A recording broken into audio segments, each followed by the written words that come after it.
ተመልካቾቻችን ወደ ሁነት መረጃዎቻችን እናመራለን። ቃል እንግዲህ እንደሚታወቀው ማርች 8ን ምክንያት በማድረግ በርካታ ድርጅቶች የተለያዩ ሁነቶችን ያከናወኑ ይገኛሉ። አሚጎስ የገንዘብ ቁጠባና ብድር ህብረት ስራ ማህበርም ማርች 8 የተከበረውን የሴቶች ቀንን ምክንያት በማድረግ በሙዳይ የሴቶችና የህፃናት መርጃ ድርጅት ተገኝቶ ድጋፍ ማድረጉ ይታወሳል።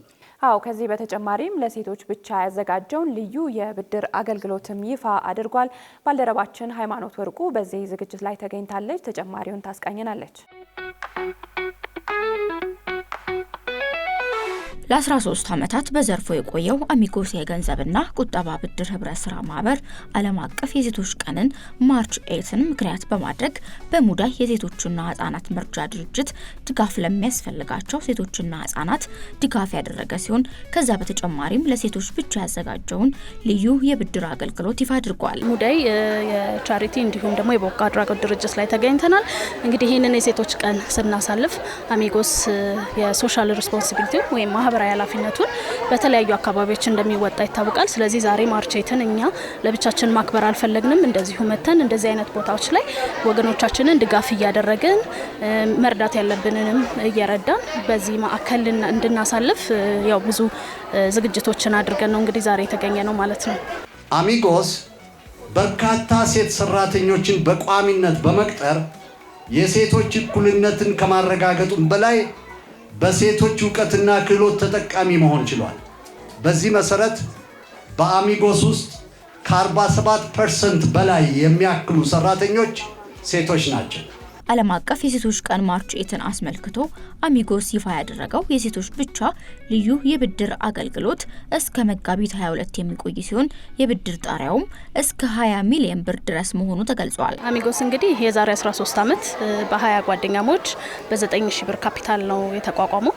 አሁን ላይ እንግዲህ ከ15000 በላይ አባላቶች ያሉት ሲሆን በአጠቃላይ ወደ 7 ቢሊዮን እና ከዛ በላይ የሚጠጋ አጠቃላይ ሀብት አለው። እንዲሁም እስካሁን ከ6000 በላይ ለሆኑ አባላት ወደ 14 ቢሊዮን ብር የሚጠጋ አጠቃላይ ብድር አሰራጭቷል ማለት ነው። አሁን ያለንበት ስታተስ ይሄን ይመስላል። ዓለም አቀፍ የሴቶች ቀን ማርች 8ን በማስመልከት ለሴት አባላቶቻችን በሙሉ የሚሆን አዲስ የብድር አማራጭን አምጥተናል ማለት ነው። ይህ የብድር አማራጭ እስከ መጋቢት 22 ድረስ የሚቆይ ነው። እያንዳንዱ የወለድ መጠን ላይ ለምሳሌ እንደ አጠቃላይ ከ9 እስከ 15% የሚደርስ የወለድ መጠን ነው አሚጎስ ላይ ያለው።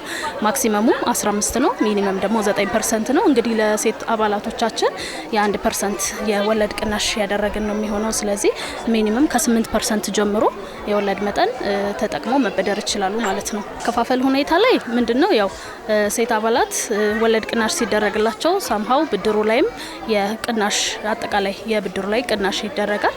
ይሄ ማለት እንግዲህ በተዘዋዋሪ የወርሃይ ክፍያቸውም ቅናሽ ያገኛል ማለት ነው። ስለዚህ ክፍያ ላይ በሚመጡበት ጊዜ ከዋናው ብድር በተሻለ በቀነሰ አማውንት ነው ብድር ክፍያቸውን የሚፈጽሙት ማለት ነው።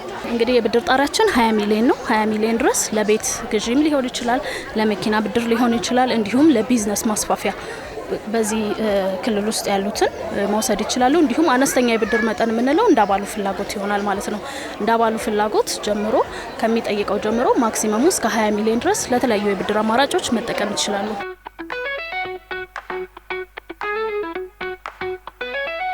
ብድር አወሳሰድ መስፈርት ላይ የተለየ ነገር የለውም። አባላት ብድር ለመውሰድ ሲመጡ ህጋዊ የሚባሉ ዶክመንታቸውን ማሟላት አለባቸው። ከዛ በተጨማሪ የመጀመሪያው ክራይቴሪያችን አባል ሆኖ መመዝገብ ነው። አባል ሆነው ለብድር እድሜያቸው ሲፈቅድ ከ18 ዓመት በላይ የሆነ ሰው ወደ ብድር ጆይን ማድረግ ይችላል።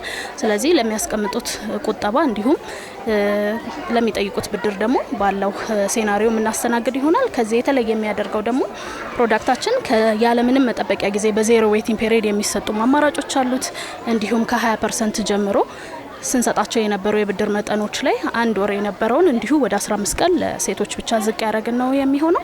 ስለዚህ ወለድ ላይም እንደዚሁ ቅድም እንደጠቀስኩት ቅናሽ አድርገናል። ስለዚህ አባል ሆነው የሚጠበቅባቸውን የቁጠባ መስፈርት እስካሟሉ ድረስ ብድሩን ማግኘት ይችላሉ። ከዚህ በተጨማሪ ወለድም የሚታሰበው በሚወስዱት የገንዘብ መጠን ላይ ብቻ ነው የሚሆነው። ስለዚህ እነሱ ያስቀመጡት ቁጠባ ላይ ምንም አይነት ወለድ ተጨማሪ አድርገን አንጠይቅ ነው የሚሆነው ማለት ነው።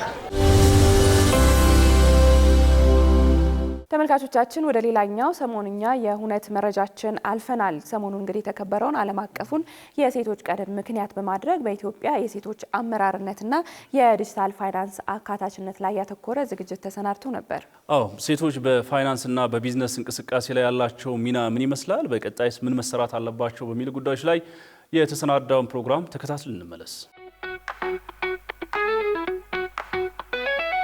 በሀገራችን ሴቶች በዲጂታል ፋይናንስ፣ የሞባይል ገንዘብ፣ የዲጂታል ክፍያ፣ ብድር፣ ቁጠባ፣ የመድን አገልግሎት እንዲሁም ደግሞ በአመራርነትና በካፒታል ገበያ ስነ ምህዳር ውስጥ ያላቸው ተሳትፎ ምን ይመስላል? ይህ ሳምንት እንዲሁም ደግሞ በአጠቃላይ ይህ ወር ሴቶች በባህል፣ በታሪክ እንዲሁም በማህበረሰቡ ስላበረከቱት አስተዋጽኦ የሚከበሩበት ወር ነው።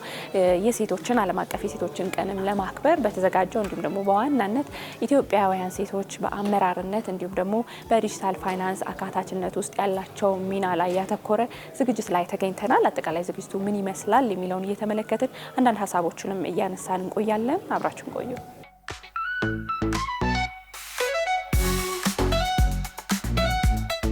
Advance women leadership and digital finance inclusion is not a matter of equality. It is a strategic path to Ethiopian sustainable economic growth. Financial inclusion is a tool towards economic empowerment.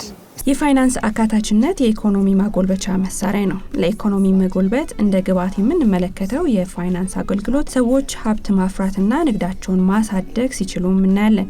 በዚህ መንገድ በግለሰብ ደረጃ ንግዳቸውንና የኢኮኖሚ ሁኔታቸውን ማሳደግ ሲችሉ እናያለን። ይህም ወደ ትልቁ ኢኮኖሚ የሚሸጋገር ነው። At an individual level, at the business level, which also translate to the greater economy. ሴቶችን ለማሳተፍ ኢኮኖሚ ላይ ባንክ አካውንት መክፈት ብቻ በቂ አይደለም። ባንክ አካውንት ተከፍቶ ካልተንቀሳቀሰ ትንሽ ለመጠቀም ደግሞ እንድናግዛት ወደ ስልኳ ካልመጣ በስተቀር ምንም ብዙ ለውጥ አላመጣም። ወደ ኢንክሉዥን ዲጂታል ወርልድ ያሉት ሴቶች አሉ and ዲጂታል ወርልድ ያሉትን ደግሞ በኤስኤምኤስ ኤስኤስዲ በሆኑ ሲስተሞች ሪች ለማድረግ እንሞክራለን። አክሰስ ቱ ፋይናንስ for everyone it's very important, especially ለሴቶች አሁን ለምሳሌ እነሱን አገለልን ማለት technically we're ignoring half of the population. So zagala it's not just we're helping them, they're also helping the economy.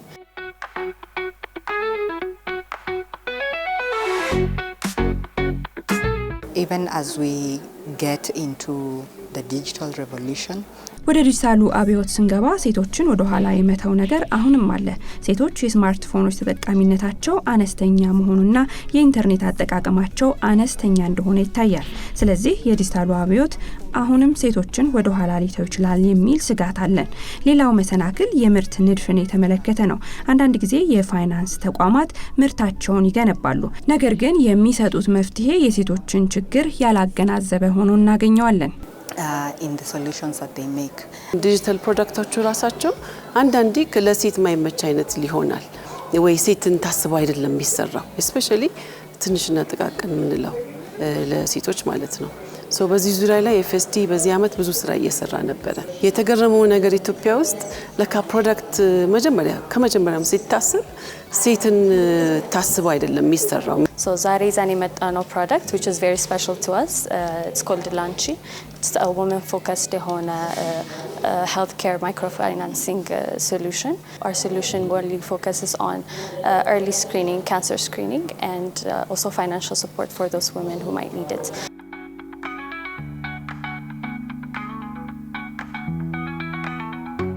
ኢትዮጵያ በጣም ሄዳለች። ዲጂታል 2030 ስትራቴጂያችን ይሄን በጣም ማፓወት አድርጎታል።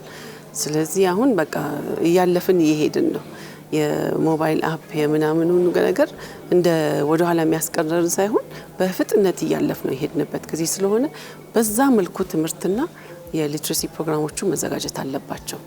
ስፔሻሊ ለሴቶች ወደ ኋላ እንዳይቀሩ ማለት ነው። የዲጂታል ወርልዱ compared to ከዚህ በፊት የነበረው years አሁን it's much better በጣም ብዙ ኢኒሺዬቲቮች አሉ በጣም ብዙ ስታርታፖች አሉ that are working on directly financing ላይ ወይም digital financing ላይ digital financing ሲሆን we are able to reach በጣም ብዙ ሰዎች በአንዴ and at such a low price because በጣም ብዙ ይሄ ኦፕሬሽናል እና እንትን ኮስት ስለሚቀንስ አድሚኒስትሬቲቭ ኮስቶችን ስለሚቀንስልን ማለት ነው so digital financing is actually very important and it's better one of these days